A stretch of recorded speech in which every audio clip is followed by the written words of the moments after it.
outline of early Islamic architecture, followed by Seljuk periods, in general speaking.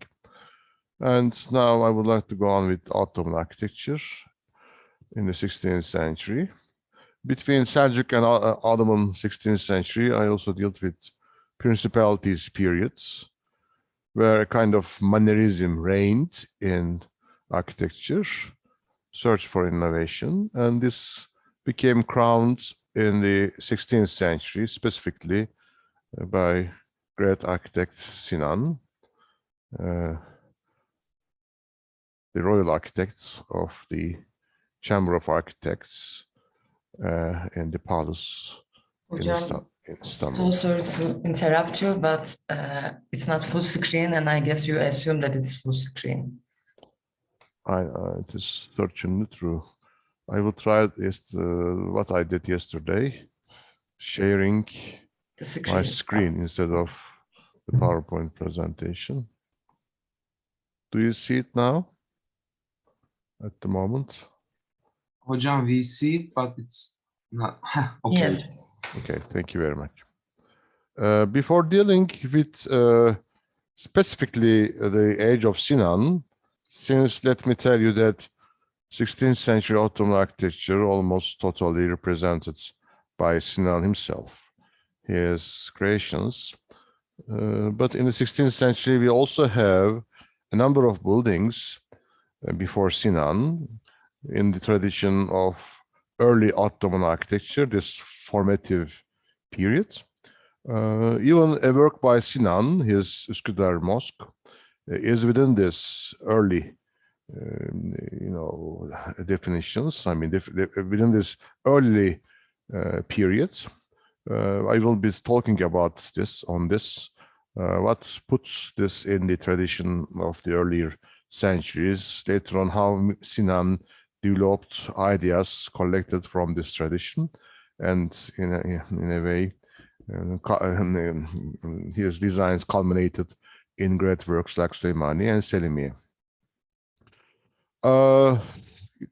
As all you know, Hagia Sophia Church, now Hagia Sophia Camisi, formerly was the great central church of the Byzantine Empire, a center of Orthodox Christianity.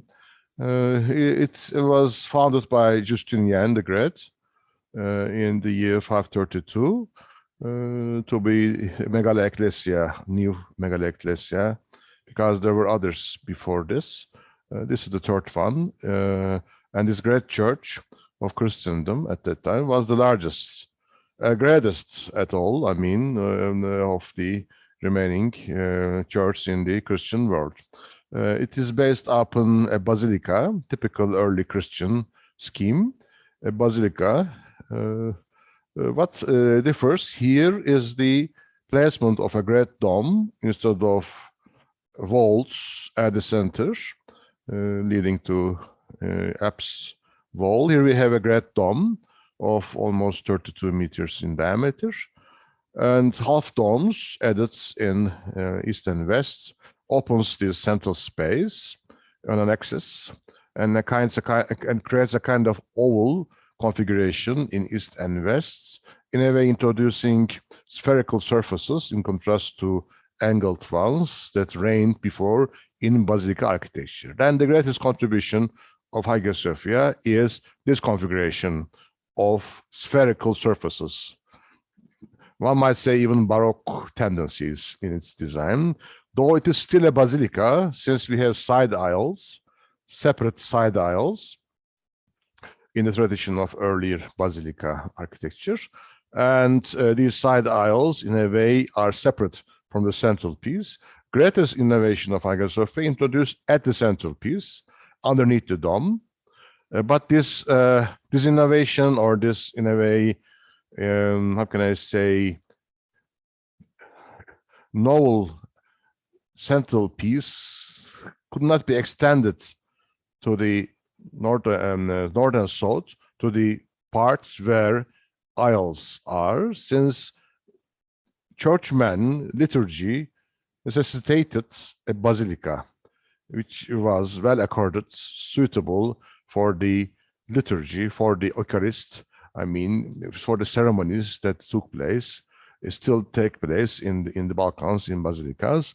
In a way, this is the church dedicated to the congregation whose liturgical rules were established in the church in the fourth century, more or less in the fourth century, that it is dictated a basilica form, and this basilica form in a way innovated with the addition of a great dome at the center, but they couldn't refrain themselves from the restrictions of the basilica. This is 6th century, a great invention in the 6th century, in a time when they were looking for new ways of expression of an imperial seat occupied by Justinian himself as the leader of the Christianity and emperor of an empire. This is the great mosque, the great church of the 6th century. Later on, this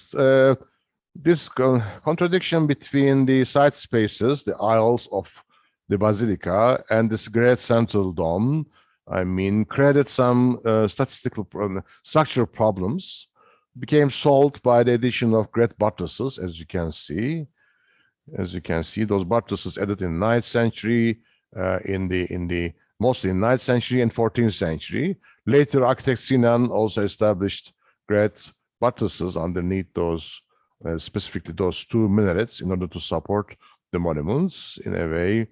All throughout the centuries, from 9th century to 16th century, this monument became supported by the great buttresses, since this dichotomy, this contrast between basilica and the centralized building, which are brought together here as a challenge, and produced a great interior space, also introduced great structural troubles, and this could only be covered by the addition of these great buttresses, which in a way prevents one to appreciate this monument from outside, since it is really a kind of curtain wall around the monument. These are the contributions and drawbacks of this great church, which still survive today. In the east and west, they added, as you can see, those great semi-domes, since by means of the apse projection here and etc., it could be possible to lead this semi-dome to earth. But in the south and north, this is the north, this is the south, they did not do that, since they applied walls above the basilica aisles on the 2 sides, and no semi-dome on this parts, and this prevented, this is another feature of the monument, this prevented them to lead the thrust of the dome appropriately to the earth. I mean, as you can see, I am always going to the case of basilica in order to explain structural problems of the monument. At the same time, I am going to this centralized domed spherical piece, the central piece, in order to explain you the beauties, contributions, innovations of the monument. I mean, this striking dichotomy between a tradition which protected here, in a way conserved here, and persistently, in a way, how can I say, persistently, I mean, kept here, created some troubles, since at the center, monument is totally innovative and creative, in a way, creating a great central piece with its dome and semi-domes and the old interior space altogether. I mean, these are also the points made by architect Sinan. Architect Sinan thought this way in order to make an analysis of the monuments, in order to create his great structural systems, based upon learning from Hagia Sophia. Sinan's buildings are almost based upon this act of architect Sinan of learning from Hagia Sophia and trying to solve the problems of Hagia Sophia, in a way criticizing Hagia Sophia. This is not my idea. This is by Roland Mainstone, a scholar who studied Hagia Sophia, indicating that architect Sinan criticized Hagia Sophia. He had a critical approach, and he in a way perfected the contributions of Hagia Sophia, made his own innovations, and he first of all, in a way, removed this fragmented architecture of the past. So Hagia Sophia included. We should include in this tradition of fragmented architecture Hagia Sophia as well. Hagia Sophia is a part of it. How?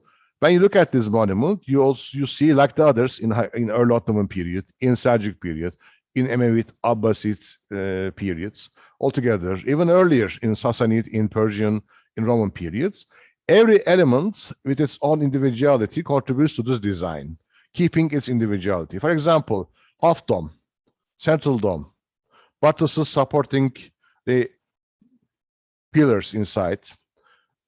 What else? I mean, side aisles which are not visible due to those buttresses, but there are side aisles with their own facades, apse here, narthex on the other side. Altogether, they are separate units brought together to create a kind of single monument.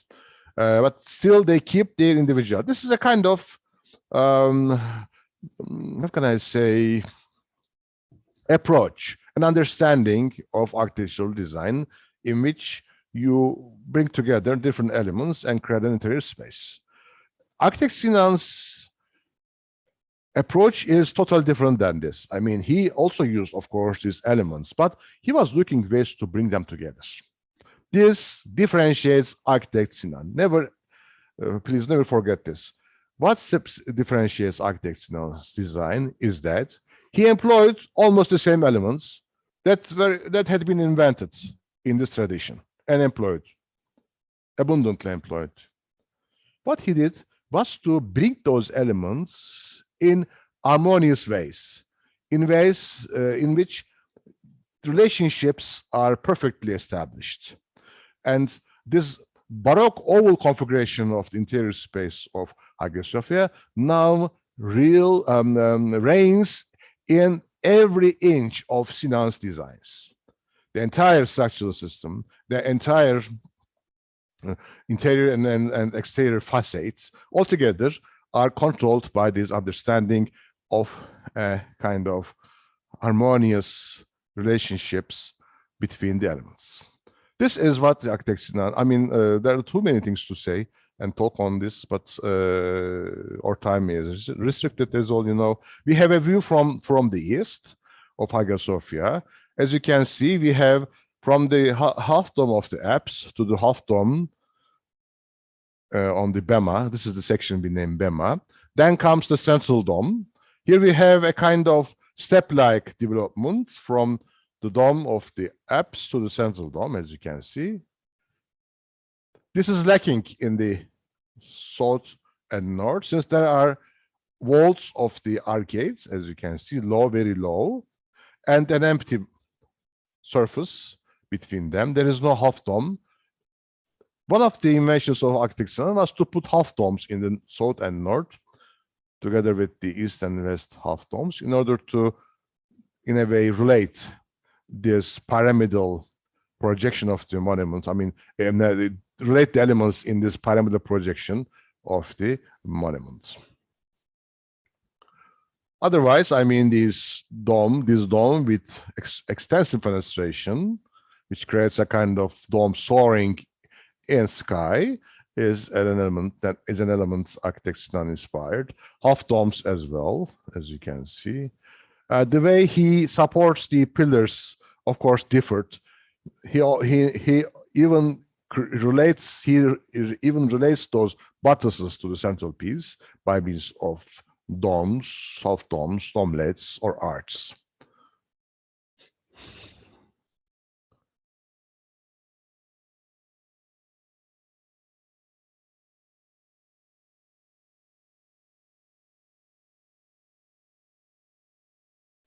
Here we have a view from the I suppose south. Yes, this is the southern view. You can see the walls of the aisles, as you can see them here.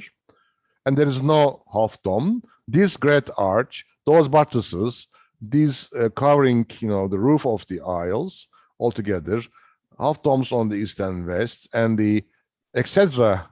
walls, which are not totally visible, but they are here altogether, keep their individuality. As you can see, they are like, pieces attached to a central baldachin, like in Seljuk architecture, like in early Ottoman architecture. I explained you this before. This is a tradition then before Sinan. Fragmented architecture is here. A cross section, even axonometric view of the monuments. Here we have the apse with the original elements of the liturgy, like the Kiborion, Ambo, and the parapet separating Syntronon from the Bema altogether. Here we have sections which gives an idea of this domed basilica. Arcades separate aisles from the domed space, right and left. Then we have a basilica with a great dome. This facade again is there without being much related to the space at the back or at the front. This is just a basilica arcade. But what differs this great basilica from the earlier Byzantine basilicas, as I explained before, is this application of an exedra at the corner, which could be found in Roman baths. In this way, in a way, creating a kind of connecting elements between the apse, semi-dome, how can I say, semi-cylindrical projection of the apse and the arcades, and turns this section into an oval configuration. And there is a symmetrical disposition of this on the other side. In the west and in the east, monument opens like a spherical form. And in this, we can trace an innovation, a great innovation in Hagia Sophia. Then this approach to architecture, there's almost Baroque tendency to relate parts and also take them underneath oval, spherical configurations, is an inspiration for Mimar Sinan. He extended this design concept to other parts of the monuments, and he searched potentials of the other elements to introduce this kind of a configuration, and he totally changed arcades, the relationship of the arcades with the backstage and the central space altogether. He eliminated the narthex, turned into an open portico, as you know, since we have seen in other examples, but in a way to integrate it with the central domed structural system. All right. In a typical classical early Byzantine basilica, you would find these arcade leading over a wall here, just a wall surface like this, leaning over it, and wall leads you to the apse on the right, on the left. Then we have an apse at the center and two wings of walls on the right and left, walls, just walls, no exedras. And these arcades would create angles, since they lean over perpendicular to them, at the corner. This is the traditional basilica configuration with arcades and apse wall. What in this monument was did to introduce these exedras at the corners in order to break this straight, angled, cubical configuration in order to relate this zone together with the apse altogether, this facade, with the dome, in a way, a kind of flow from the dome spherical configuration to the spherical configuration of the apse wall is provided. There's a flow, there is a relationship, a gradual, in a way, stepped descent and ascent, I mean, in a way, provided in Hagia Sophia. You can see here cross walls, right and left, in this plan. When you look at this plan, you understand that this is a typical basilica, but proportions of a basilica, typical basilica, are deteriorated. How? We have a great domed central space.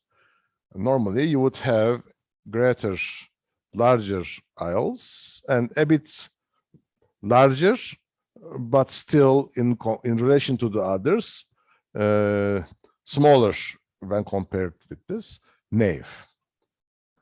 But here, what we have, these side spaces almost totally compartmentalized, in a way, taken back. And in order to create a central unified space, these side spaces are all sacrificed in this understanding. What Sinan did was to gain these side spaces now, which are dark and dark zones, I mean, separated dark zones. He would like to introduce them back to the central space in eliminating arcades, diminishing the number of the arcade columns, many other points he made. I am in a way relating this monument to Sinan's architecture, because this is a lecture on Islamic architecture, medieval architecture. This is not a lecture on Byzantine architecture. I deal with Hagia Sophia in order to understand its role, the role it played in the development of 16th century Ottoman architecture. This is the reason I am dealing with Hagia Sophia. Otherwise, there would be no reason to deal with Mimar Sinan or Ottoman architecture. I would just go on with Hagia Sophia and tell you its structural and other features. But this is not the course where you could find specific information on Hagia Sophia. The way I approach here to this monument is to relate it to Mimar Sinan's later projections and to understand how he learned from Hagia Sophia and how he introduced innovations, how he developed some points in a way. Then Hagia Sophia and architect Sinan's great monuments put in a kind of communication, and this should be done, because as I always told you in this lecture series, in architectural history we have learning from the past. From the past, they derived ideas together with forms and also materials, I mean, available in the land, also employed by the designers of the past. Altogether, we have a kind of discourse with the past in traditional architecture. This shouldn't be neglected. Otherwise, a full understanding is never possible.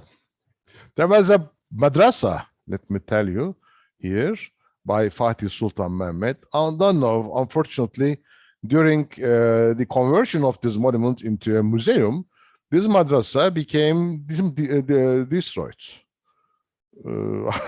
Probably because Byzantines wouldn't like to see. But thanks to God that they didn't destroy these turbas. But turbas were closed. Until recently, nobody could visit them. Almost the Ottoman past of the site was forgotten in this process of conversion of the monument into a museum.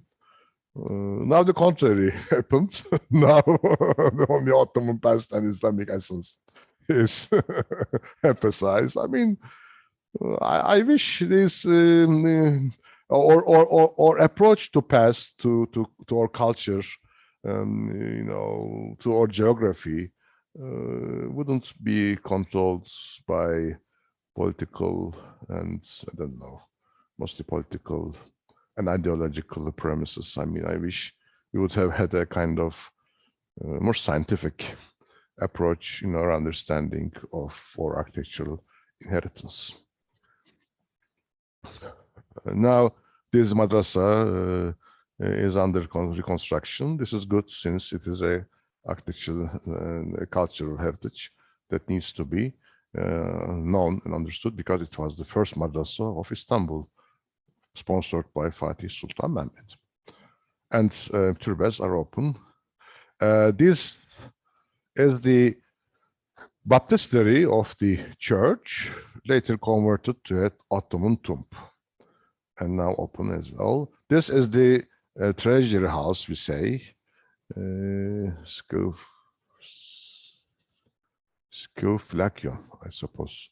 Yes, Scouflacion, which is not open to visits because it is an archaeological site now, very empty, but you can see from this window the interior of this monument. And there is an imaret, later built in the 18th century, where is a great carpets museum. You must go there to see best carpets of the Turkish world, Ottoman world, in this museum, which is not indicated here. There is an imaret, now a museum of carpets. Here inside, this oval configuration is striking, which is the greatest innovation of Hagia Sophia. This screen wall of the arcades, together with the tympanum in the arch, great arch, altogether separates aisles and galleries from the central piece.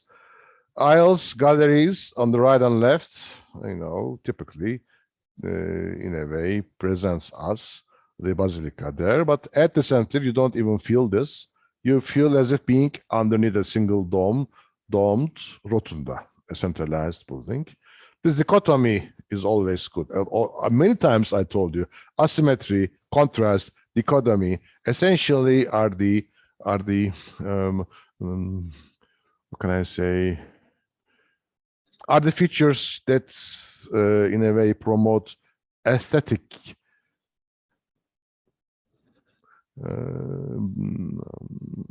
criteria. It is an empty word, I know, but I couldn't find any other. In a way, I would like to tell you that how can we say aesthetic depthness or aesthetic enjoyment, pleasure, whatever, I don't know. It is very difficult to define or perception of architectural beauty. I mean, I can only say at this moment, one of the factors that promote this is to introduce contrasts. In this great structural system, we have really a contrasting theme. This theme basically based upon a basilica with a dome at the center. Normally, you would expect to find a roof gable at the outside with a wood ceiling inside. No exedras like this, just arcades running like this, leaning over a straight wall with an apse at the center. Typical. Instead of this, designers would like to create something new. A great dome, great half domes, east and west, exedra half domes, half dome of the apse altogether, taking the dome down to the pavement here, is the idea based upon a basilica. The points they introduced, for example, extensive use of marble, decorative program altogether. Of course, in a way, threatens the structural lucidity of this system. If they wouldn't be there, we would appreciate it better, maybe more, maybe, since then structural system of the building would be more visible. And Sinan understood this. Sinan criticized, like me, this, and in his designs, this decorative program is developed not after a liturgy or Christian iconography and so forth, only after the structural system. His decorative program adapted to the structural system, and only in two places, in the places where this system would be pronounced, underlined, emphasized, he applied decoration. This is a striking difference again. This is a learning. And let me repeat, he also integrated side spaces to the central piece in changing the nature of the arcades. Also, he created a better structural system, supporting system, than the dimensions of his pillars are different. They are smaller. And the way he integrates different elements, like in Hagia Sophia, because in Hagia Sophia we also have this approach. For example, this pillar is integrated in this facade, as you can see. And Sinan did it in the other parts. I mean, I will be showing them to you. For example, buttresses on the outside, supporting buttresses on the outside. Another point Sinan learned from this is the separation of the different levels by means of cornices like this, you see, from here to there, from there to there, and to the apex of the dome. We have a development by means of stages. But in this case, these stages are extensively emphasized, and this separation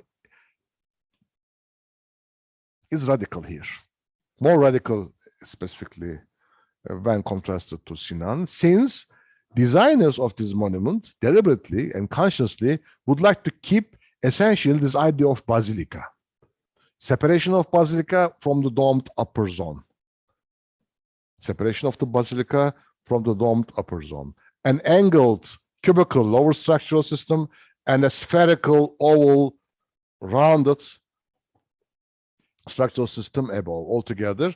And this contrast mainly is a product of an approach, as I told you before many times, of an architectural understanding where pieces brought together, where pieces attached to each other, without much amalgamated, without interrelated, but not fused, not integrated. Sinan's genius, I mean, went beyond this. Okay, I can keep those differences, these fragments. You can still recognize different elements, communicate with them, but at the same time, I can join them. I can bring them together. I can integrate them. This is very difficult. This is almost impossible. What Sinan did was to make the impossible. Believe me. An architectural historian, neydi adı? Kramer. Şurada kitabı var. 18th Century European Architecture is the name of his book. I couldn't remember his name, but I should find his book. It is somewhere. By the way, I am thinking his name while searching his book. I can't remember. Okay, I will tell you his name. I will tell you his name after the break. An architectural historian, an American architectural historian, who was writing on Baroque architecture of the 17th century, indicated that the aim of the Baroque architects was to create concatenation, yani kind of step-like developments, you know, a building in grades, gradation, yani in English we say also, a building graded, like a pyramid, at the same time integrated. The aim of the Baroque architects was that. And he says that this aim started with Renaissance. Not only Baroque architects of the 17th century, Renaissance architects altogether looked for an integrated architecture. And he also says this was not succeeded. Baroque architects couldn't manage this. And he says that this is the reason why Baroque architecture turned, or in a way, resulted in extreme plasticity. Difficult to say, plasticity altogether.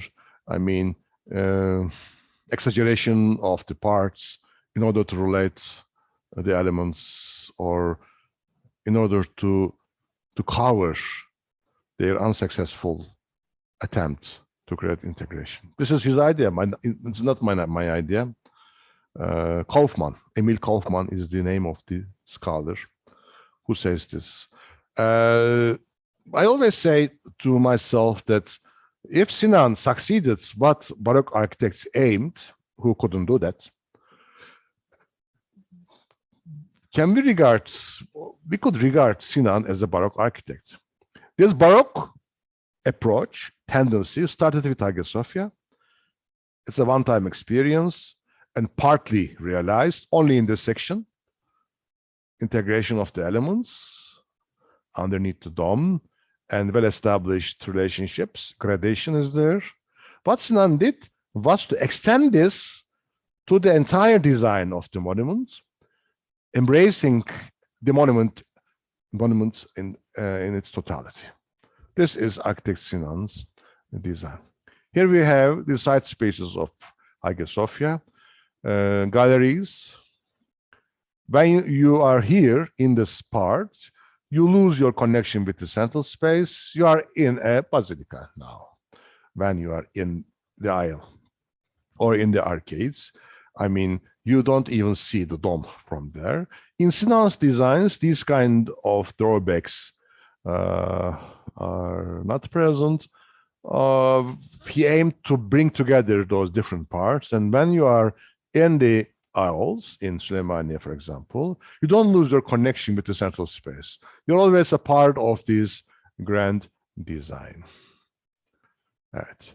Now let me go on with the early monuments, but after the break, I will begin with Bayezid Camii, the first monumental 16th century example in early Ottoman tradition, and go on with a number of early Ottoman buildings in Istanbul and continue with architect Sinan's designs. If you have any points are not understood, you can send a notice by means of the chat. See you 22:11. Bye-bye. Okay. Let me tell you that 16th century is symbolized almost by Sinan, but before Sinan, there is an architecture in 16th century. A nice building in Istanbul is Bayezid Camii by Yıldırım Bayezid, Ottoman Sultan before Sultan Süleyman, who sponsored this monument at Bayezid Square, one of the earliest mosques in Istanbul, 1506. It was across the first Ottoman palace at the same place, in the campus of today's Istanbul University. Was the first Ottoman palace. Later it moved to Topkapı Palace.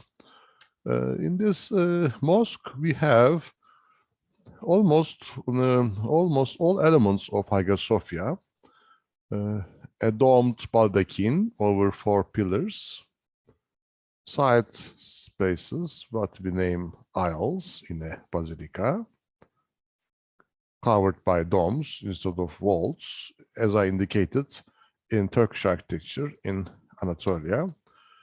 When I deal with Seljuk architecture, I say Seljuk. When I deal with Ottoman architecture, I say Ottoman. But when I need a kind of general naming, a kind of definition that would combine those different traditions, I employ Turkish, since it is a more comprising term. In Turkish architectural tradition, then in Anatolia, we have a development in which from molded space to domed space took place. And now, instead of walls, we have domes covering almost every element. Side spaces, zaviye sections of a Bursa-type mosque, still there in wings. These spaces employed as taphana they say, guest houses, or educational facilities took place in those spaces. It is in early Ottoman tradition. Later, all these side spaces would be eliminated and rendered part of the külliye. Now they are integrated with the mosque in this example from early Ottoman period. Two half domes also employed, north and south. In a mosque, we have southern wall, because the mosque faces southeast. This is Qibla axis, where is Kaaba at the end. Then the mosque faces southeast. In a church, it is in the eastern wall. All churches in the Orthodox Christendom face east, the direction where sun comes. Then in the south is the mihrab, with half dome. In the north, another half dome is here visible in this photograph. Again, we have a fragmented building. Every piece in its own individuality contribute to this mosque and creates the interior space and outer courtyard altogether. When you look at it, you obviously might recognize Hagia Sophia's plan with half domes, central dome, and side spaces. Even this oblong prayer space reminds a basilica, and the dome at the center introduces a domed basilica. Then in this first monumental mosque of Istanbul by an Ottoman Sultan, we have the impact of Hagia Sophia. But this is closer to Hagia Sophia than Sinan Süleymaniye, for example, with this feature, which I frequently referred, fragmentation. Parts in their individuality compose an architecture in which we can have an interior space, as in this example, created by different parts. But even in this earliest classical Ottoman mosque, we have arcades eliminated. Look at these spaces between these pillars. We have single columns instead of a row of arches and columns in this Hagia Sophia example. Remember, arcades separating side spaces from the central space. In Bayezid Camisi, we have a single central column with two arches. Side spaces integrated with the central one. Since the hierarchical disposition of spaces in a church introduced after a liturgy, as I told you, use of the space, which was lacking in the Islamic case. No significance attached to side spaces. We know from the sources that in the 6th century, central part belonged to the members of the palace, to the bureaucracy, to the elites. Side spaces, aisles belong to the public, ordinary men, and galleries belong to the women. This was the practice in 6th century, use of the Hagia Sophia. We know this from sources. But in an Islamic prayer house, no difference like this is introduced. In the past, until 20th century, women rarely went even to the mosques, rarely. There was no specific spaces dedicated to women in mosques. This is another reality of the interior space. I mean, it was a male space and, no hierarchy introduced, since there is no priestly hierarchy there. İşte archpriest, işte diocese, dean, and so many other official titles and churchman divisions introduced different uses for different parts of the basilica. It did not exist in the Islamic case. Then it was easy from the perspective of function to integrate side spaces with the central one, and this was realized in the Bayazıt Camisi, which is closer to Hagia Sophia than the others in its design, with its oblong basilica configuration, central dome, half domes, and so forth. Look at this plan, how these side spaces integrated, but still they are there. These 4 domes covering side spaces right and left monotonously follow each other. There is no attempt to relate different parts in the side spaces and totally integrate them with the central space. It is visible from the outside, this monotonous display of domes, one after the other, and this association of them from this part, you see, reflected inside, as you can see. This section works independently, alone. This section alone, as you can see.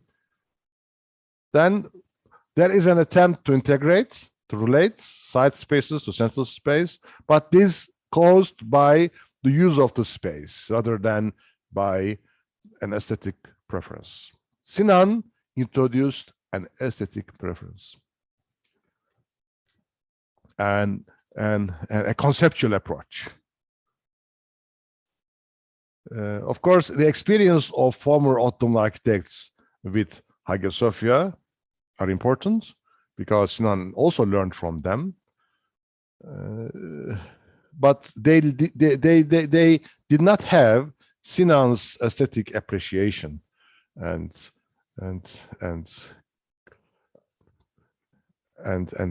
even genius to criticize in a very different way from an aesthetic viewpoint the design of Hagia Sophia. Then in architectural design,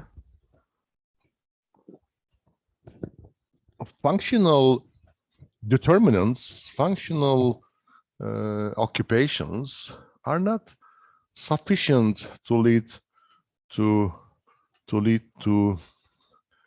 integrative aesthetic solutions. I mean, it is something else, another realm. I mean, aesthetics is another realm. It is the way to bring solutions to the great questions arise from the relationship of the forms of the parts. I mean, you can adapt them to functions easily in keeping those forms, identity, individuality, independence, and so forth. You can introduce solutions to problems arising from the use of space. But one step further is the realm of aesthetics. I mean, how to interrelate those two lower realms. With lower I mean forms and functions, and in a way exceeding them, in a way going beyond the restrictions of those two realms and integrating the formal domain, of course, in relation to the functions. This is Sinan. This is Sinan, really. I will be talking more on this. No exedras at the corners, no exedras. Exedras eliminated. Pay attention. There is a great arch here, combining this pillar in the wall and this self-standing pillar. There's a great arch. Then we have arches like this coming one after the other. 1, 2, 3, 4 arches here. two pillars, one column relating them. In Hagia Sophia, remember, we had a great etc. Arcades at the top, as you see. And this arch of the etc. semi-dome connects apse to the arcades. In a similar way, we have an arch, but this arch directly sits up on the wall in the mihrab section, you see, as you can see, since there is no etc. Elimination of the etc. Replacement of it by an arch, by a single arch. What is the contribution of this? One contribution is that we have the view of this back wall from inside. We can easily go out and go to the back of this pillar from here. Communication network is well established, but you lose this great oval configuration as exists in Hagia Sophia. Every sacrifice introduces a problem, and another point of question in a way, this is here. But another contribution of this is a more open structural system. Then you can recognize this pillar. This pillar is there, a supporting system is there. You can see the elements of the supporting system in a clearer way. I mean, this openness of the structural system is nice, since this is an architecture based upon post and arch system, an arcaded system of architectural elements, post and arch. And this system basically is there in this open design. When you cover them with decoration, with marble or arcades altogether, creating screen walls, you cover this structural system. Anyway, let's go on with Mimar Sinan. In Mimar Sinan's architecture, we have variety. One of the features of Mimar Sinan is variety. An integrated system is the greatest concept, but one of the features is variety. How this variety became possible? Now you understand it very well. You have experienced with this great tradition from Roman period to early Islamic, to Seljuk and early Ottoman. And you have experience with a great inheritance, unbelievably rich inheritance, which did not exist anywhere else in the world. But still, in terms of medieval age, it doesn't exist anywhere else in the world, only in the Middle East.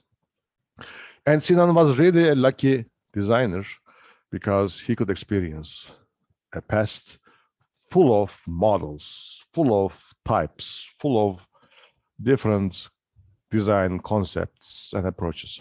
And he employed almost all of them in his designs. These are almost all of them, not almost even all of them, except this Dar Shifa, are mosques. And pay attention, how different are they? I will be dealing one by one, then I don't want to spend much time. And in parallel to this great richness in the conceptual domain of design, Sinan employed master craftsmen, well advanced in their professions. Marble, how can I say, marble mason? Mason is mason, but marble mason is not a good definition. Marble practitioners, I don't know, decorators, enameled glass specialists, tile workers, tile designers. I mean, different realms were also well advanced. This was the capital of the empire when it's economically at the topmost level. And sultans like Sultan Süleyman and Selim II supported him to the bone, and he had all advantages of being the royal architect of the palace, he could employ well-advanced craftsmen, masons, and of course, other architects working with him. He had this chance. Then Sinan's age shouldn't be only explained with Sinan's genius. It was an age accumulation of a building tradition was there, presenting great inheritance. And it was an age when an able sultan like Süleyman or Selim II reigning. It was an age a great royal architect's office was there with the needed expertise and craftsmen. It was a total work of architecture altogether, and Sinan's buildings, of course, controlling, leading, administrating brain is architect Sinan. A number of scholars recently indicated that architect Sinan is exaggerated. I mean, this is the work of a group effort, a kind of collective work, and architect Sinan is not much known. I mean, as a person. I mean, but there are two reasons why people think this way. One is that scholars who look a Renaissance man in the identity of Sinan and looking for sources, archival material, which would have been found for a Renaissance designer. But 16th century Ottoman world is totally different. It is the world of an Islamic culture. I mean, no identity as such, I mean, of a Renaissance artist existed at all. I mean, the humility and conformity and I don't know,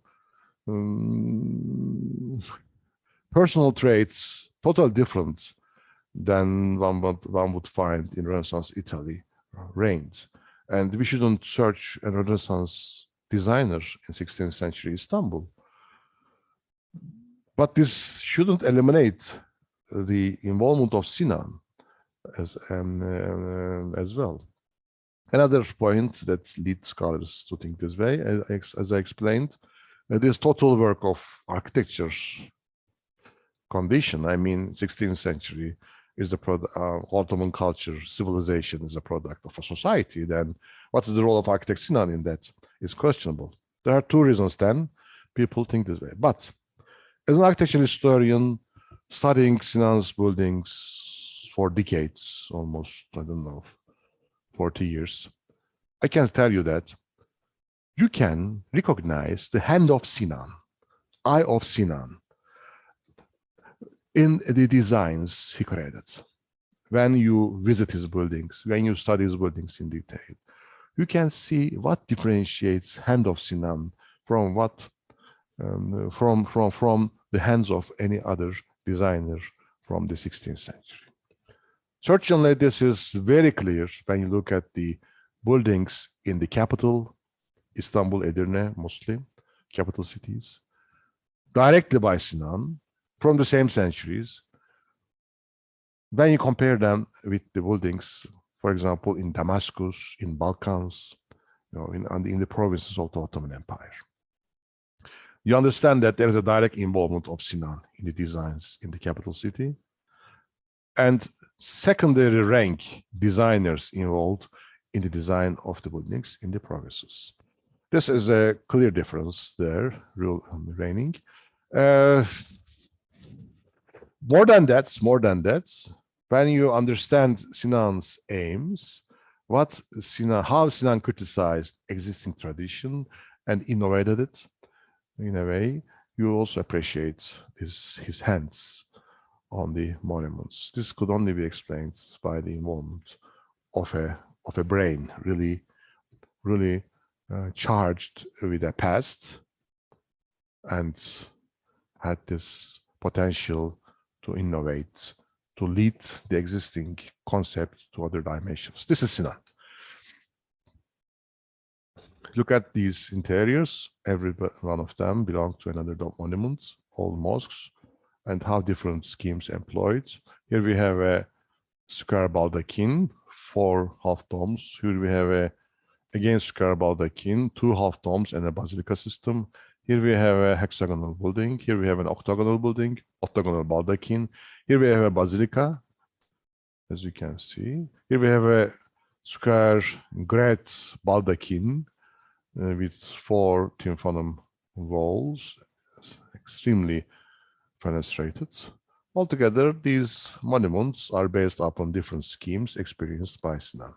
Then one of the features of Sinan's architecture is variation, experiencing with the different elements of the tradition and perfecting them, not only experiencing, but perfecting them. Most buildings before Sinan in the Middle East can be classified as such. From pre-Islamic tradition, we have basilica, a nave, 2 aisles, transept basilica, nave, 2 aisles, and a transept at the center with a dome. Domed basilica, we have nave, 2 aisles, no transept at all, just on the nave we have a great dome. And crossings or crossing square plan types, we have crossing arms and a central dome. This is like a typical Greek cross, mostly employed in Middle Byzantine period. This is pre-Islamic tradition. In Islamic tradition, we have hypostyle, Pan-Arabic. In these monuments, mostly the southern wall is longer. East and west walls are shorter for the purpose to create parallel lines to the Qibla wall. And many columns, hypostyle. Hypostyle with dome accent. When you place a small dome in front of the mihrab, this is hypostyle with dome accent. When you introduce an ivan at the back of the dome, an ivan, a dome, and the hypostyle. This is hypostyle with dome accent, an ivan from Iran. When you introduce in front of it a courtyard with ivans, this is again in Iran, open courtyard with ivans. In Anatolia, this open courtyard diminished in scale, become a part of the inner space. Then we can speak of an inner courtyard. This is Anatolia. In Anatolia, we have the revival of Stadal Basilica, of a Stadal mosque or Basilica mosque. It looks like a real basilica, but covering elements changed. We don't have entirely covered by walls, but domes added. Inverted T-type mosque. In Bursa, we have examples. It looks like an inverted T. Zaviyeli Cami is another name.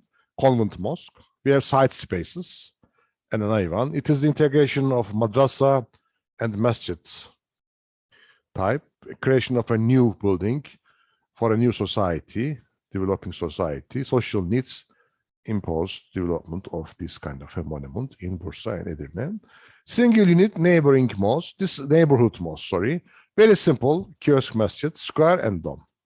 And multi-unit Friday mosque with domes. It looks like a hypostyle Pan-Arabic mosque. In Medina example, you see, remember, Prophet's Mosque, which is a hypostyle. When you cover it with domes, in the Ottoman case, you have a domed multi-unit Friday mosque, like Bursa Great Mosque. Oh my God, look at this list. Unbelievably rich. One would easily lose himself or herself in this list instead of, getting the potentials of every element, bringing them together, creating something entirely new. What Sinan did was to really lead these different elements in a total design understanding to create a masterpiece like Selimiye or Süleymaniye. Not only his designs in their individuality introduce integrated systems, but all these elements, different plan types and configurations in structural system integrated in his buildings. For example, in a Süleymaniye, which looks like a basilica, side spaces, aisles, and a central place with a dome. İşte nave and aisles, değil mi? Normally you would expect that east and west walls longer, south and north walls shorter because it is a basilica. But no. His southern wall is longer than the east and west walls. This is a reference to Prophet's Mosque. He had the conscious, it's a conscious architecture actually. He consciously evaluated, he consciously borrowed the plan type of Prophet's Mosque with its southern wall longer, adapted it to the Basilica of Hagia Sophia, keeping its side spaces with a central nave and a dome. These kind of things, I will be making points of them.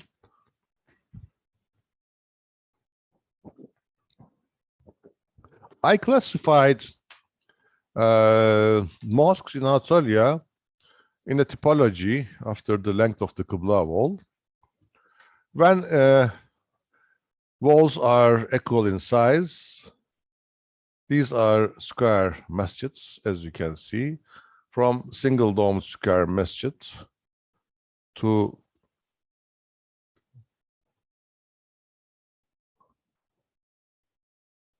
four half-domed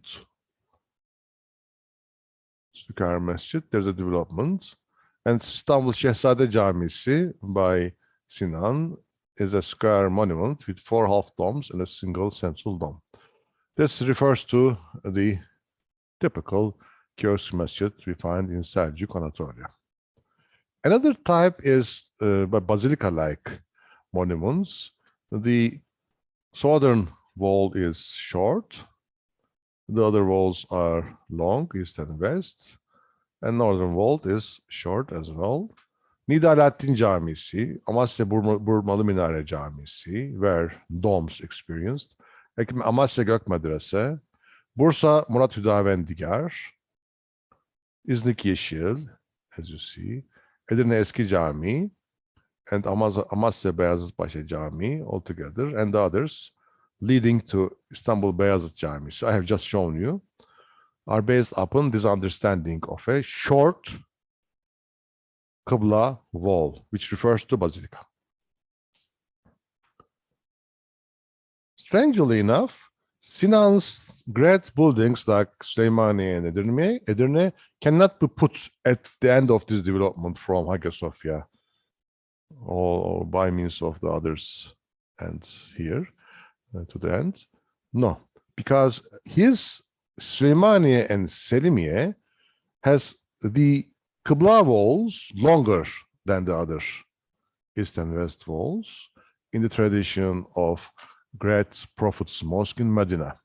From Prophet's Mosque in Medina, we have Silvan Ulu Cami, a development, then Manisa, Bursa Ulu Cami, Edirne Şerefeli, Eski Fatih, Üsküdar Mihrimah Sultan, Istanbul Süleymaniye by Sinan, and Edirne Selimiye by Sinan. As you can understand easily, Sinan basically keeps the Prophet's Mosque plan with the Qibla wall longer and introduce elements borrowed from these traditions, baldakin, domed central space, half domes, within this great shell borrowed from Prophet's Mosque. Then it is like keeping the basics of a building established in the formation period of a religion, this is Islam, keeping basically its configuration there, but introducing within it experiences all throughout the ages with other plan types, formal configurations. This is Sinan. You would expect this from Sinan after you get know him. I mean, then the theory that Ottoman mosques are copies of Hagia Sophia collapses. Ottoman mosques are copies of early Ottoman mosques, Seljuk mosques collapses. Altogether, theories, in a way, diminishing the creative impulses of architect Sinan, collapse after having dealt with his designs, since they refer to different backgrounds, but integrate them within a basic plan prototype. This controls Mimar Sinan's designs in a way, in its variety. Yes, it's a variety. It is a variety design, but basically it is controlled by canons established in early Islamic architecture. Sinan is great. Sinan is great. You cannot exhaust talking on Mimar Sinan. As I told you, Sinan's earliest building directly refers to early Ottoman architecture. Üsküdar Mihrimah Külliye is that example. It contains a central building, a rectangular prayer space with its longer side facing Qibla, having a central dome and 3 half domes. In this example, Sinan would like to integrate side spaces to the central one in introducing half domes, east and west, as you can see. It is not a great monumental building. It is modest in size. Then it is easier to experience with a structural system in introducing 2 half domes. It reminded me Üç Şerefeli Cami in Edirne. There, designers couldn't introduce half domes on the east and west. They kept domes to the right, 2 on the left wings, and a hexagonal baldachin at the center. Here we have a square baldachin here at the center. Instead of domes, we have half domes, right and left. Even in this earliest building by Sinan, we have inclinations after novel ideas. And this is that, introduction of half domes on east and west. Pay attention to how he spreads his buildings on the in the landscape. At the back is an elementary school.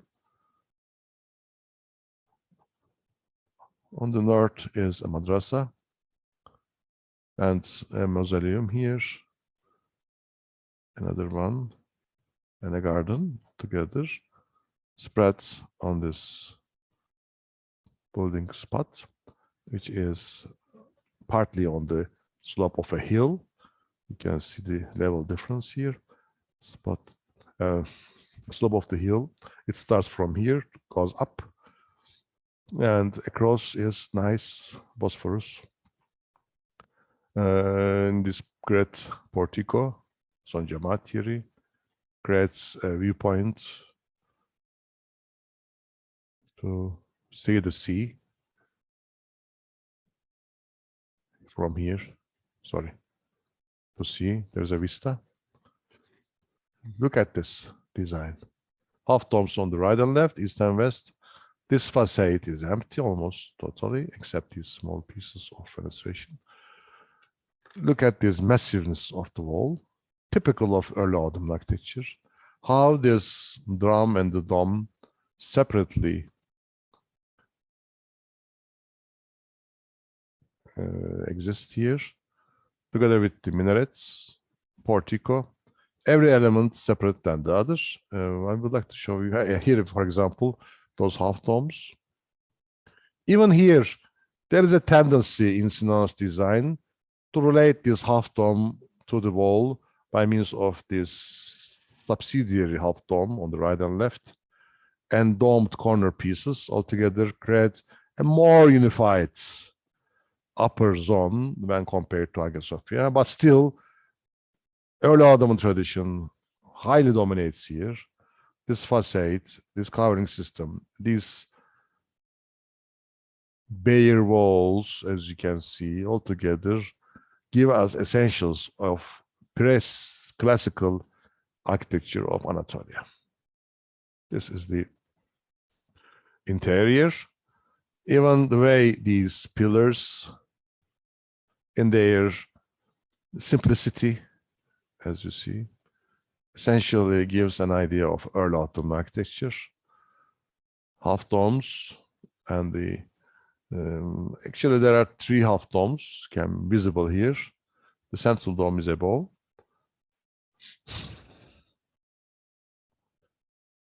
This pillar contains actually 2 columns back to back. This division of the pillar is for the reason to break the monotonous impact of a great single pillar, dividing it into 2 halves. One related to this arch here, the other to this arch here. This bifurcation of the pillar is aims to introduce structural elements in their independence. I mean, this tendency will reign is carrier of architect Sinan, and in all other buildings you would see these divisions introduced in order to present the structural system. But still we don't have, for example, this unfortunately this interior is colored in white, and this color prevents us to appreciate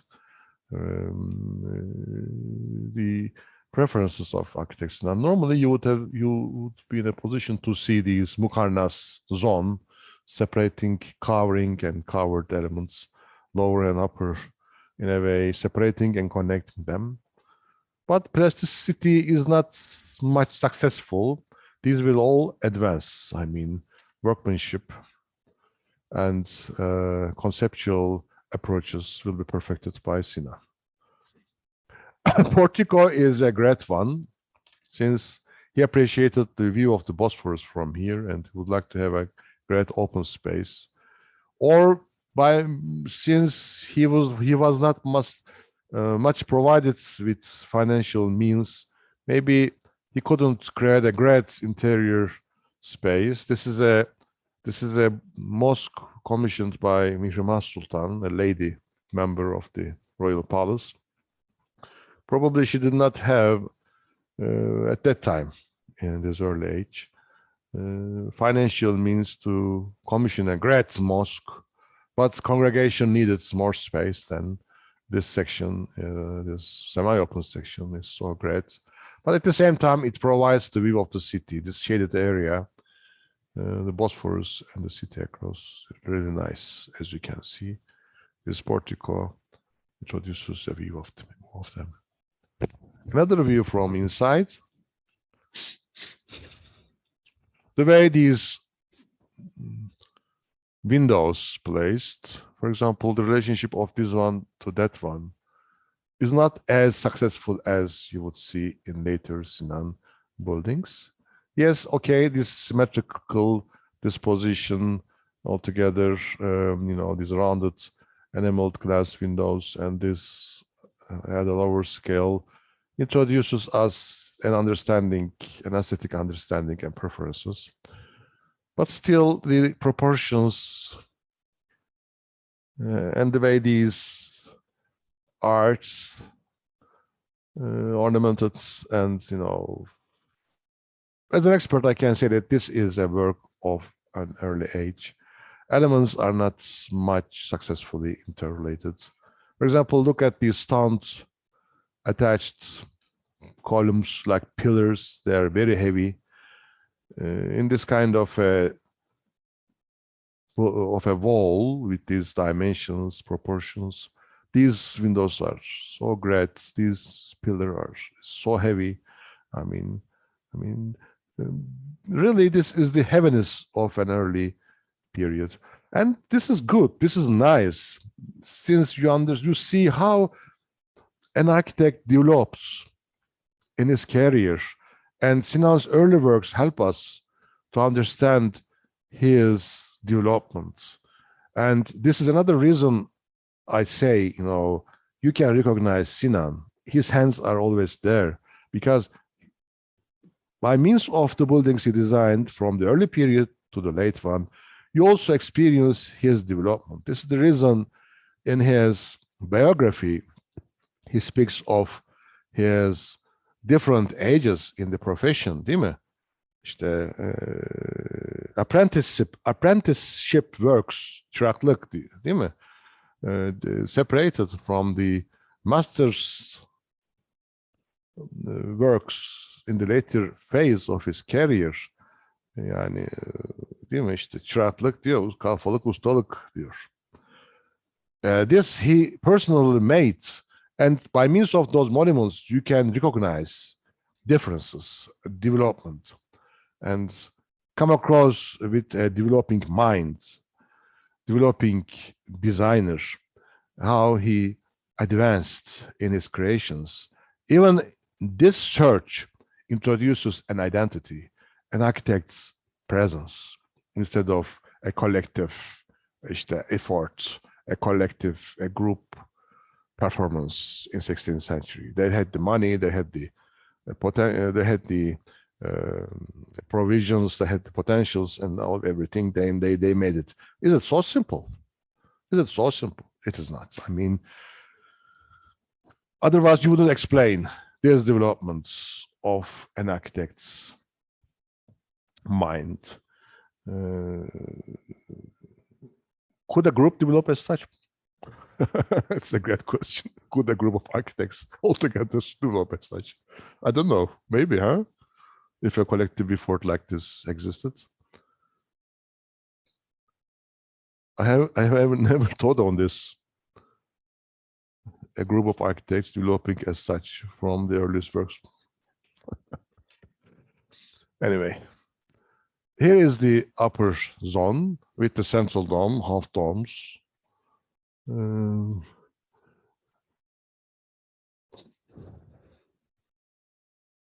Experiencing with the 3 half domes in the central dome. It is modest in scale, as I told you. Some clues can be get about the later performances of Sinan, like this lucidity of structural system, display of the different elements, economical use of ornamentation. You see, only main elements underlined by decorative elements, main structural elements underlined by decorative compositions. Is it better to say? Pay attention to this step here, a reference to Ayvan of earlier Seljuk buildings and early Ottoman buildings still there, as if a prayer space is attached to this section. Or there is an aim to separate the most sacred. Is it possible? Actually, this kind of strict definition did not exist in mosque architecture, that this is the most sacred space, this is the low in rank, hierarchical rank, less sacred space. No, this did not exist. This is mostly of a architectural reminder of the past experience in the formal development. And look at this great pillar composed of 2 columns. It is very simple. It is like the archaic age of an architect. Archaic, archaic Greek sculpture, later Hellenistic periods. First comes classical age of Pericles, then Hellenistic age. From archaic, former beginning age, we have a development to classicism and then Hellenism.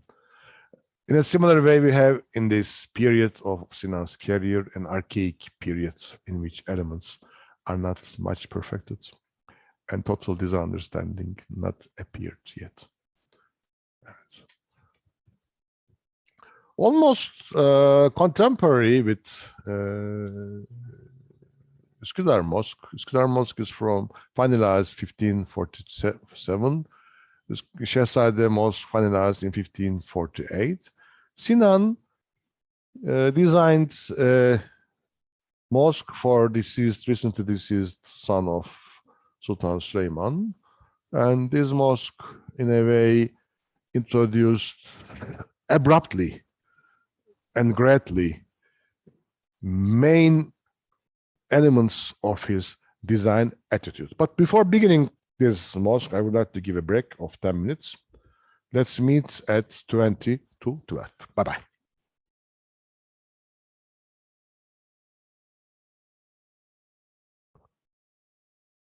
In this monument, Mimar Sinan came with an idea. He used a square baldachin and square plant walls enveloping it. 4 half domes provide transition communication from the walls to the baldachin, as you can see. In this way, central space, domed space, opened to the zones all around the domed space. The idea he came, yes, okay, a square with 4 half domes, but more than this was to take the arcades from inside, the arcades we find in Hagia Sophia between the pillars, shift them to the outside, put them in front of the wall here, the back wall can be seen here, and use the potentials of the arcade that we find in Hagia Sophia in a totally different way on the outside. It is the place to go back. Sorry for this, but I should go back to Hagia Sophia. Remember, we have the arcades inside. The purpose of the arcade is to separate aisle from the nave. Okay, but here the potentials of the arcade is treated in a also different way, in another way also, let me tell you such. Levels pronounced by arcades. First level, the aisle level. Second level, gallery level, followed by the windows in the tympanum wall, leading to the dome at the top. Then we have staged facades from lower to upper sections, a staged facade in lines, you see, in lines. While when you look at the outside of the monument, this does not exist here. What we have, aisle walls, you see, aisle walls, great projecting pillars, logical manifestations of the structural system. You know, we have aisles and their walls, simply so. These aisles there. We have great pillars and the buttresses outside to support them. Logical. Fragmented pieces. Sinan thought that since I don't need these galleries inside, I don't use arcades as in Hagia Sophia, since I have a better structural system to support the dome, I don't need these galleries to support the tympanum wall here. Since I have a half dome at the back of this tympanum wall, I have a half dome there to support this dome here, no tympanum wall. I don't need the galleries here. I don't need the arcades here. But this potential is nice to have a well-ordered, staged facade from down to top. Why shouldn't I take these arcades and put them on the exterior facade? This is the idea. Came to the mind of architect Sinan, and he did it. He took the arcades from inside, emptied the space inside, unified the space inside, put them outside. This is the first monument in which Sinan introduced a conscious facade organization. In this consciousness, here we have levels. First level, second level, third level, fourth level, and also a pyramidal ascent from this corner to the apex of the dome. First stage, second stage, third stage, fourth stage, fifth stage, sixth stage, seventh stage. It is like the 7 leveled heavens we find. This pyramidal ascent altogether with the which is vertical, altogether with the horizontal steps and grades, is a totally innovative idea, which belongs to architect Sinan. In a pyramid, in a vertical axis, you introduce horizontal divisions, and you interrelate them with these arches in a way. This arch at the top incorporates triple organization of windows, but altogether also this double arch down, which leads to a cornice as such. But still, there is something not much elaborated here. For example, this surface, you see, this bare surface, and this protrusion of the arcade, and its great dimension, the proportions, something awkward, something still not much mastered, elaborated, not as intricate as you would find in the facade of Süleymaniye, still fragmented even. You see, this arcade is like a portico protruding. This element, yes, okay, it's a nice pediment-like facade at the back of this arcade, but still it is differentiated. It is not much directly related with the front arcade.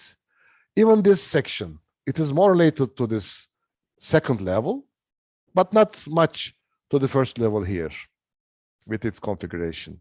You see how inventions in the traditional knowledge of a designer differentiates what is existing, but at the same time keeping some of the attitudes which reigns earlier in Ottoman architecture. At the corners, we have domes. You see, at the corners, small domes, 4 corners, symmetrically placed, express themselves as such. The pillars expressed outside like this, topped by domes, nice domes, in relation to this one and the central one. This pyramidal configuration is emphasized. These are Sinan's findings. Another feature which strikes eye here is that Sinan, for the first time, has a radical solution, attempt to integrate the minaret to the facade of the monument. Look at this, how he extends this arcade. You see, all others are double arched. Only this one is triple arched. Why? Because he thinks that, okay, I put the minaret here, but I should integrate it. I should render it part of the total design. Then just extend this arch here. He puts an arch here and takes the minaret's base within this great composition of the facade. One might find it artificial, I don't know, or breaking the symmetry here and there. Here is a small turret. There is the base of the minarets. There is an asymmetry, you see. But since minaret is there, and designer must find a way to put it, then you understand the necessity. And the minaret needs a greater substructure to support the pencil-like tower. Then this zone needs to be larger than this zone. An arch maybe hides it, but at the same time pronounces it. Maybe without an arch here, keeping this facade like this one wouldn't be so, how can I say, striking. I mean, these kind of ideas, some negative, some positive, some, I don't know. I always tend to maybe look at Sinan's designs from a positive viewpoint, since I appreciate him very much. But I should remind you that this is an early work of Sinan, and here the choices he made, sacrificed the others, maybe sometimes are not as positive as I think. But here there is an attempt, at least, to integrate the minaret within the facade of the monument, which is new. This is a new trend, which did not exist before. Remember, entire early Ottoman architecture, Byzantine architecture, and others. This total impact is a Baroque tendency, actually. We find in 17th century Europe. 1 century before Baroque of Europe, Sinan understood essentials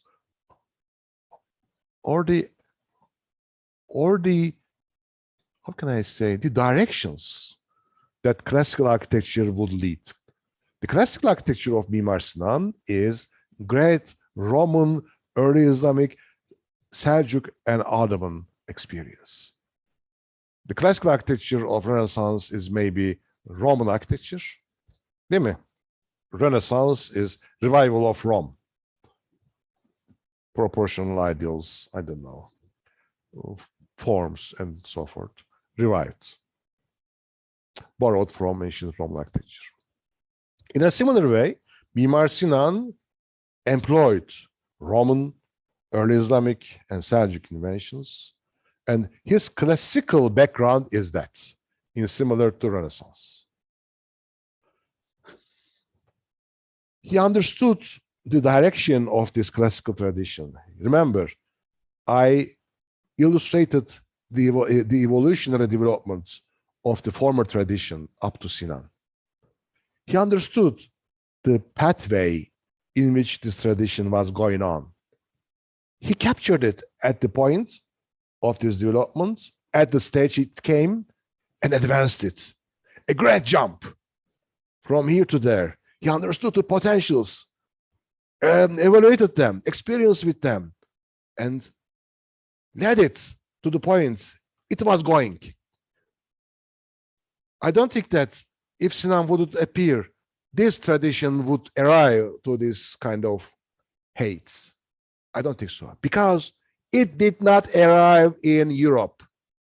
It did not arrive in Europe. In Europe, Renaissance classicism did not arrive to this total design, integrated design understanding of Mimar Sinan. An architect like Mimar Sinan, a genius, did not appear in Europe in the 17th century. If you read Emil Kaufmann's book on 18th century Enlightenment architecture, this book is in our library, I suppose. I have this book in my library, but I forgot to find it for you. You understand what I mean. You can understand what I mean when I say that Mimar Sinan realized what aimed by Renaissance and Baroque architects of Europe. I'm still looking for this book. It is somewhere here. I frequently refer this book, and it must be very close to my hand to reach, but unfortunately I cannot do it at the moment. Okay, I will do it later on, as I promised, if I don't forget. Here it is. Here it is. The name of the book is Architecture in the Age of Reason by Emil Kaufmann. I highly ask from you to read specifically the chapter on architectural system of the Renaissance and the Baroque. Architectural system of the Renaissance and the Baroque. These are the points I made. I, underlined. You can read them. This is the page from 75 to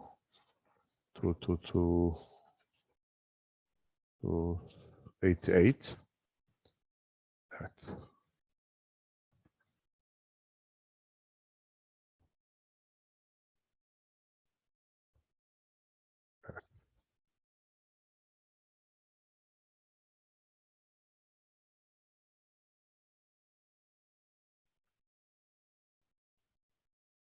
Would like to make quotations if I could find, but I didn't underline that.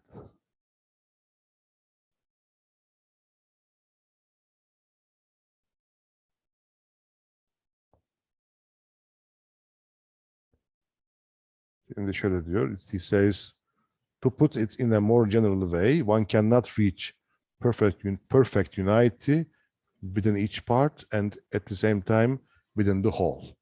He says that unity is possible in the parts, but within the whole, it is not possible. Then they couldn't realize it. Emil Kaufman. If you would have analyzed Mimar Sinan's architecture, you wouldn't say this. Sinan did it. Sinan integrated elements which are themselves alone are based upon this unity, understanding of unity. Then exaggeration of the details followed in Baroque architecture, he says. And there are many other points he makes about Baroque architecture. And I wish I would have read these points, but it takes time. Anyway, you can go on and read. What else? One point is that Mimar Sinan introduced a great solution to the problem of interior unity with his design. 4 half domes introduced a great united interior space.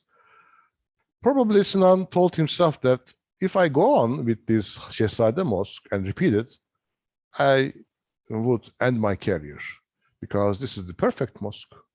Great unified interior space.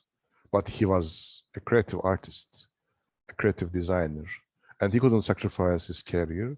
Then he continued in experiencing with other plan typologies in order to introduce the main principles he developed in Şehzadebaşı. This unified, centralized prayer space understanding and concatenated and integrated facades altogether, openness, relationship of the interior and outside, exterior altogether, experienced with other plan types like polygonal, like basilical buildings. Then Sinan did not stop his effort for creativity, experiencing with other, as I told you, plan typologies, which are more difficult.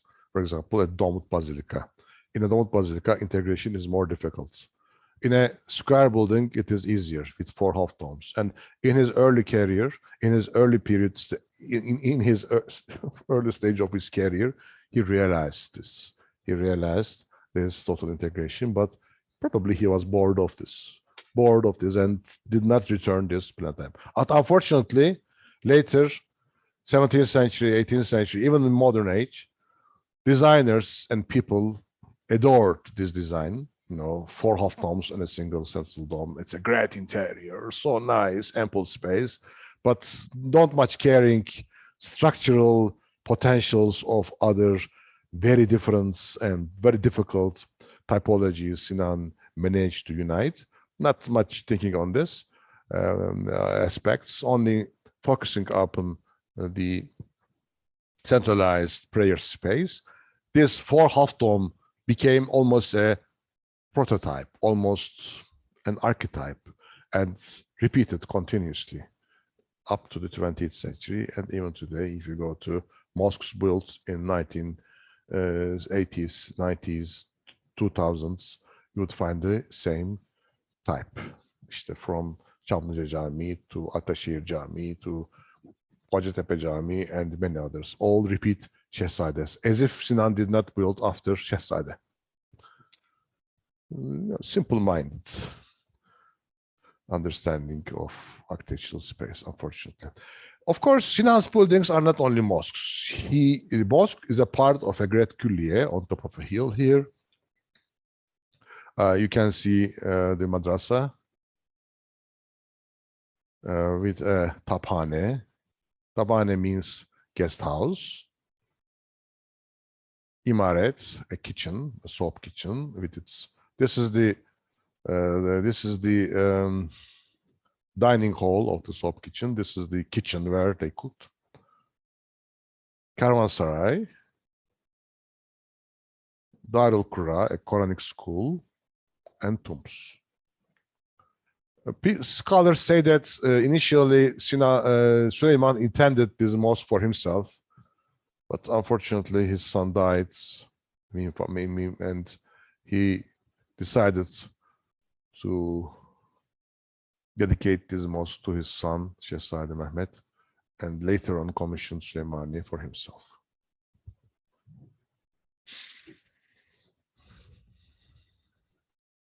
So many things to say.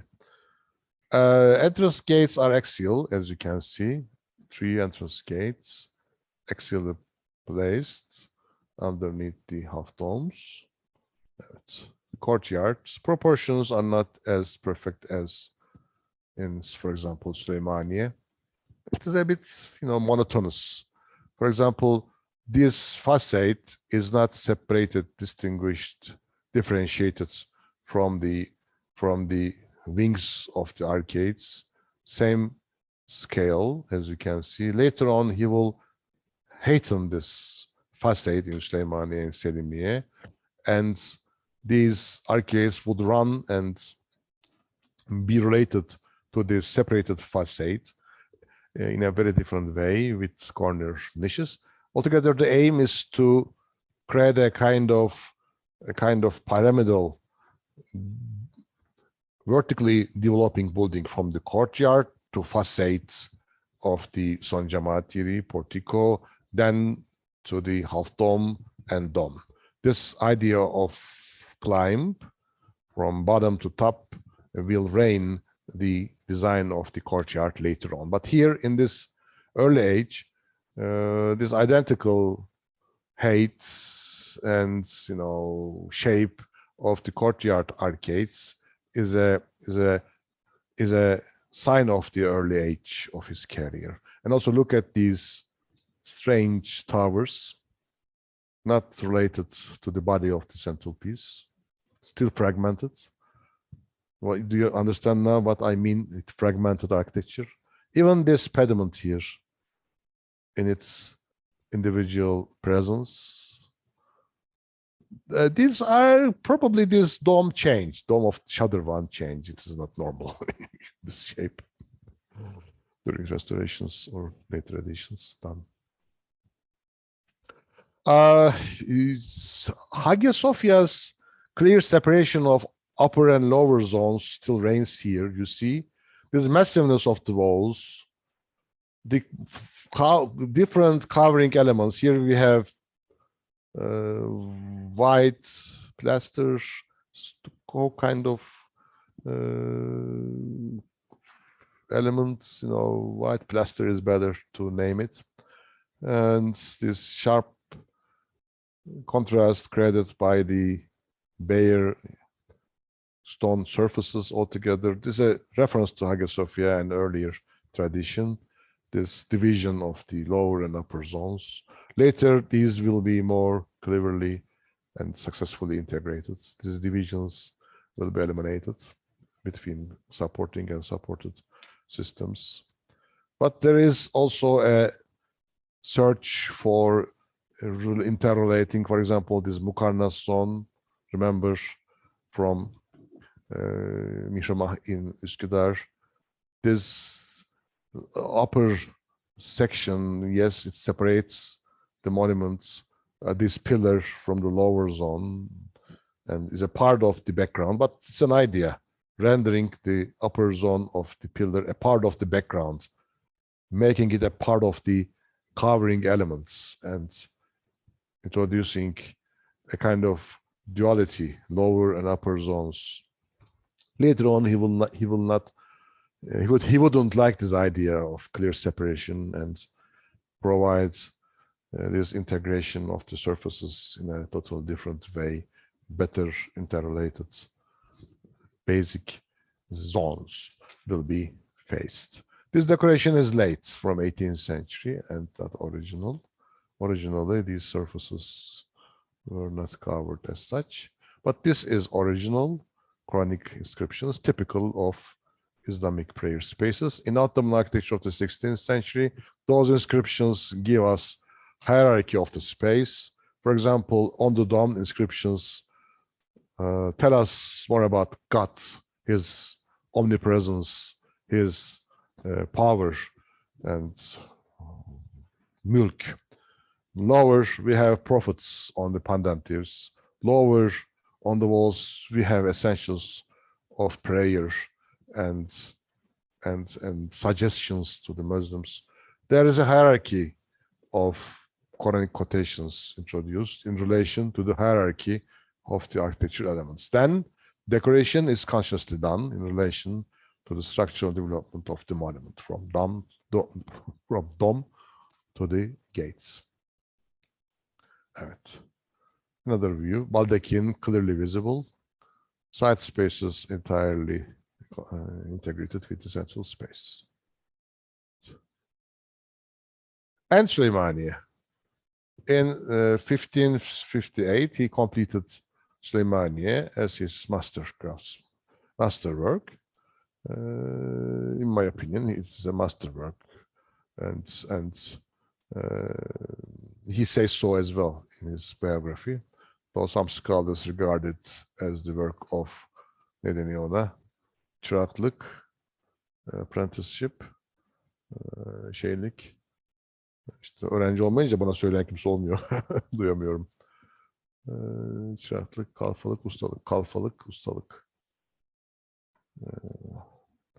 This Süleymaniye is a work of his master stage, and every element of it says so. It's a part of a great külliye. Külliye buildings are lower than the central mosque in order to present it at the center as a pyramid. And this level difference between the arcades of the courtyards, portico here, and the dome space are all visible, even here from this perspective, as you can see. The back wall is sacrificed since all supporting pillars taken out of the wall here, since this is the cemetery and people usually don't look at the monument from here, this perspective, and pillars placed outside of the walls here. But here in the courtyard side, they are taken inside of the interior space, and from the courtyard you appreciate the beauty of the great facade. Look at these buttresses. You don't feel them like being buttresses. They are so elaborate with their own domes leading to the dome of this central pillar and to the central dome. They are made a part of this great facade, as you can see, dividing it into three halves, right and left, and the central part. Central part is like a great Roman triumphal arch, three arches, central one larger and wider, and this central dome is larger and wider, which leads to the apex of the dome. Then you can have a vertical axis from bottom to top by means of these spherical surfaces, arcs and domes, bifurcates this facade into two halves, symmetrical. And also we have these cornices. I will be showing them in a later slide, dividing this facade into different segments in a way leading to top. In every level, we have symmetrical placements, introduction of the elements by themselves, unified, and altogether they contribute to this great unified system. Actually, what you have here, elements we are accustomed to see, forms, değil mi? But what changed is the system. In Sinan's architecture, we have a new system entirely, and originality mostly springs from this system instead of the forms themselves. Forms are traditional everywhere, same, but the way they're brought together in a new system introduces originality of this architecture. Then architectural originality closely related to originality of the system. If you would like to be original, you should be creative in introducing a new system. Essentially, architectural originality is only possible by means of a new system. How systems can change technology. Only 16th century Ottoman technology, stone craftsmanship, structural developments altogether might introduce a new system change. Then, in order to understand Mimar Sinan, we should also understand development of architectural technology in 16th century Ottoman world. 20th century modernism. A new system introduced. Apartment blocks, skyscrapers, bridges. How? New technologies. Then usually technology is in the background of architectural creativity, since only with new technologies you can introduce new systems. New systems actually makes you an original designer. If you go on with the systems, existing systems, you can still be original, playing with the forms, creating new potentials, but you can never be a Le Corbusier, architect Sinan, a Frank-Lloyd Wright. I don't know. From Sinan to Le Corbusier, because there are not much architects in terms of these, how can I say, in terms of these, I'm tired, in terms of these criteria, criteria or criterium, which is system. If you look for a new system, you should check technology. When technology evolves and develops in periods when economy and great administrative system altogether develops and evolves. This is 20th century technology. This is 16th century Ottoman technology. This is Roman technology, concrete, Pantheon. Later, Hagia Sophia, Roman technology. Yeah. Then architectural history is also history of architectural technology. We sometimes neglect it, and we concentrate on aesthetics, the choices of the designer, and so forth. But we forget the fact that without the support of technology to create a new system, an architect couldn't be as original as Mimar Sinan or Le Corbusier or some other modern architects who employed new technologies. Like Louis Kahn, değil mi? Philip Johnson and o şeyi yapan kimdi? Seagram binasını. Mies van der Rohe. They all employed new technologies. Anyway.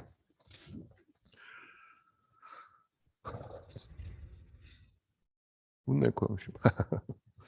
An original 16th century miniature painting giving us Murat III's son Şehzade Mehmet circumcision party during the ceremonies that took place at Hippodrome at Meydanı, and today's Sultanahmet Square. Members of the guilds, yani loncaların üyeleri, members of the guilds carried models of the profession. For example,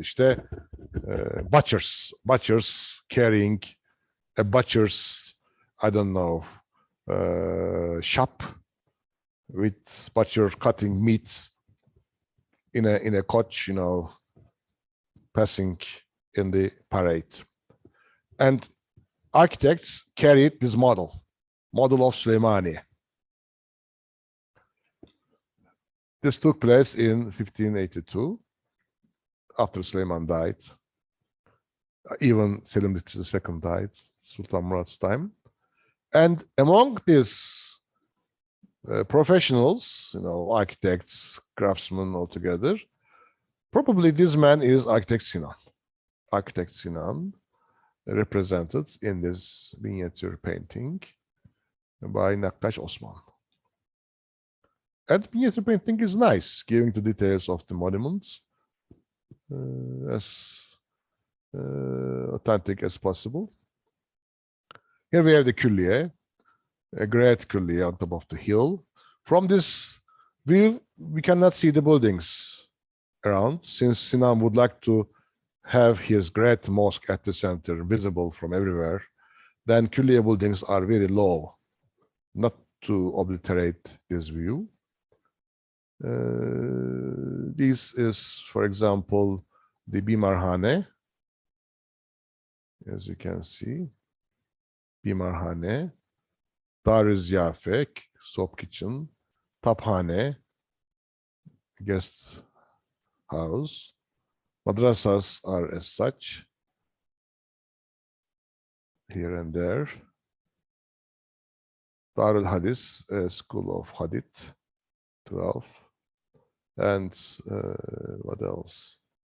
Turbas, so Süleyman and Hürrem Sultan.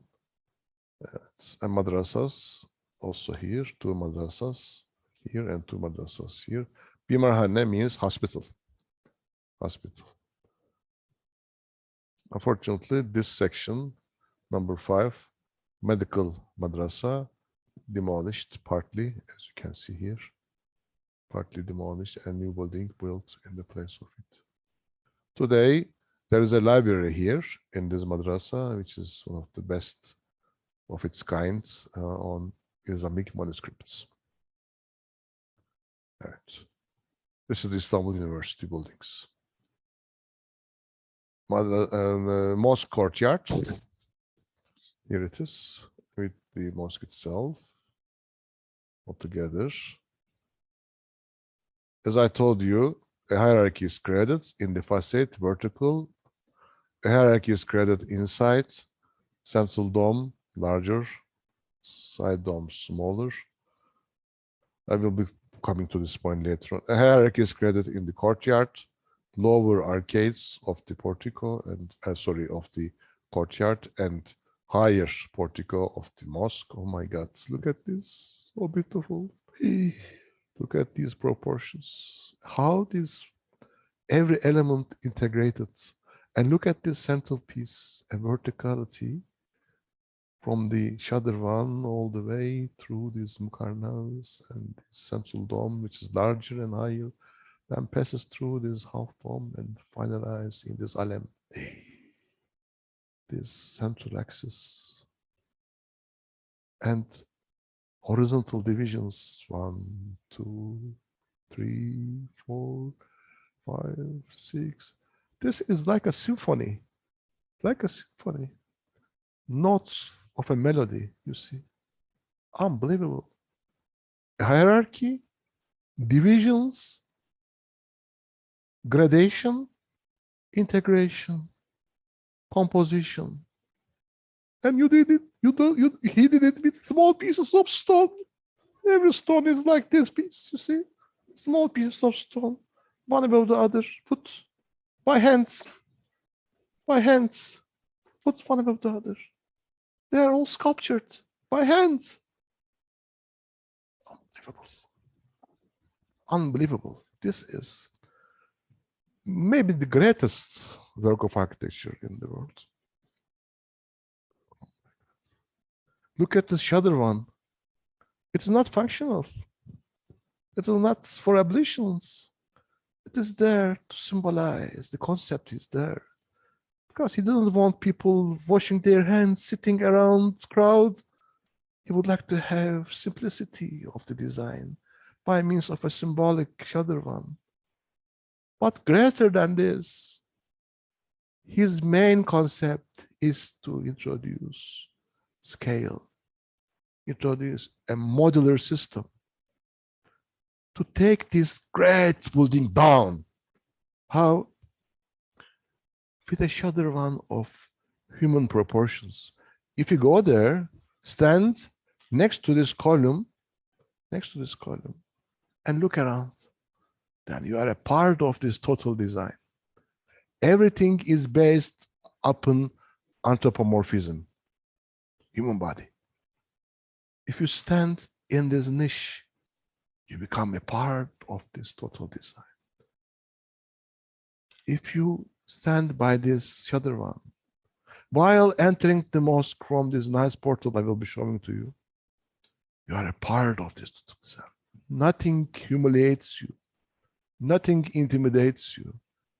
On the contrary, everything takes you in, makes it a part of itself, makes it a part of this cosmos, this great universe created by God. The idea is that this is a universe created by God.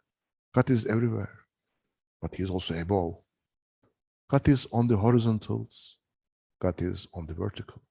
This is the essential concept of Quran. Then you shouldn't separate cosmology introduced in this religion from the architectural design. It is a human-centered structural design. Remember, the cosmological diagrams I introduced, Earth-centered universe. Earth is at the center. Created universe is a macrocosmos. Earth is a microcosmos. And by means of architecture, you recreate microcosmos with its order.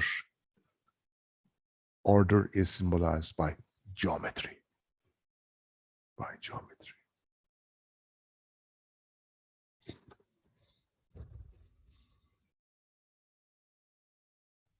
Gözlerim yaşardı yani. Vallahi. Anyway, here we have the central space of Hagia Sophia. I put this in order to show you some elements that are used by Sinan deliberately to make references to the past, legacy. For example, in Hagia Sophia, there is an omphalion, omphalos, created for the king. This is a kind of cosmic space, a center with a great circle. It is like, you know, sun with the, or earth with the other planets around, which is named omphalos, center, dedicated to the use of the emperor. In Hagia Sophia, at the entrance to the courtyard, you find a similar ornamentational pavement with a great central marble carved device, circular, purple colored. This is the color of these two columns, you see. The name of this kind of marble is porphyr. Porphyr colored pavement decoration and porphyr columns altogether, and also this triple organization of the arch, which reminds triumphal arch of the Roman architecture. But these three arches are differentiated from those arches. Pay attention to these domes. Higher than the flanking dome, higher than the flanking dome. And this is higher even those two flanking domes. Then we have an hierarchy. Higher and wider central arch and flanked by two arches. This part differentiated from the spaces on the two sides. A triumphal Roman arch. And a reference to Hagia Sophia. You see how Sinan is, how can I say, free, liberate to make references freely, loosely. He doesn't have this modern complex, you know, oh, Byzantine architecture, oh, Seljuk architecture, oh, Memnon architecture that you find among architects, unfortunately.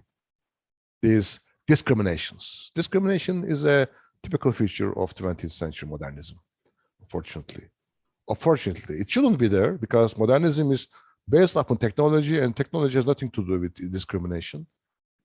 But cultural chauvinism also attached to it, partly, that I don't like really. Introduce discrimination and leading designers to live in a prison. I mean, to restricting their creative forces. Anyway, Sinan did not have them.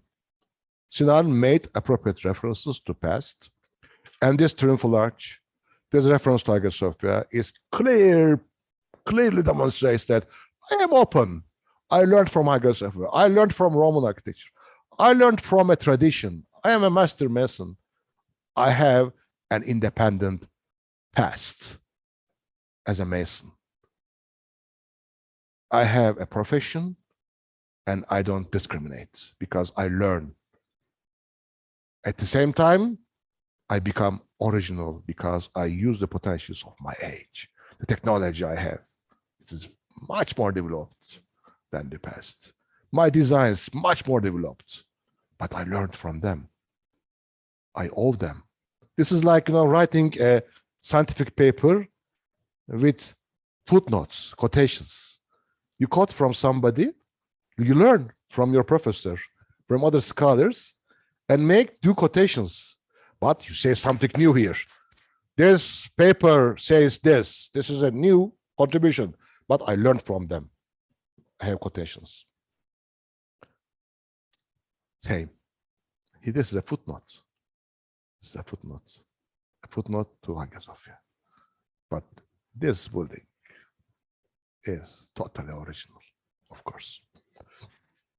Or Triumphal Arch. Bakın, Triumphal Arch. Triumphal Arch. Porta Aurea in Istanbul. Gates. City walls. Forum Tauri. Bayazet Square. Once upon a time, it had a Triumphal Arch like this. Triumphal Arch. Bakın, gördünüz mü? Porphyr columns. Porphyr columns in Hagia Sophia. Where are the porphyr columns? I cannot show maybe here, but here, these etc. columns are in porphyr columns employed, and together with this omphalos. References to past. And human dimensions. You see how Sinan introduces elements to take this monument down, to approach it to human body. Look at these ladies walking in the courtyard, and these gates, this niche, how takes the monument down, or these children, these men next to the Shadırvan. I deliberately put the slides in order to show how human proportions adapted in Sinan's design. Sinan's designs are multiplication of human body, which is rediscovered in Renaissance, işte Vitruvian Man by Leonardo. Already this idea lived in the East, in the Middle East, this Roman proportional system from Vitruvius onwards. This lived here. This is the living, how can I say, locality of the ancient ideals. And Sinan is a product of this. They rediscovered it in the West, artificially. But here, there is something innate, living, this traditionalism. And it is expressed as such. And there was no reason to write them down on theory books, to pretend that they are the innovators, they are the inventors of proportions and so forth, like Renaissance theorists did. Sinan never wrote this, because this was innate, this was their tradition. It was not something rediscovered. It was living from Roman to early Islamic to Seljuk, from Seljuk to Ottoman. It was a living tradition, not something rediscovered, like done in Italy with the Renaissance and spread to the barbars of the north. No, it was a living tradition in this part of the world. And Sinan is a product of this proportional system of the ancients. Of course, he perfected that. He excelled that, and there is no similar building appeared before him.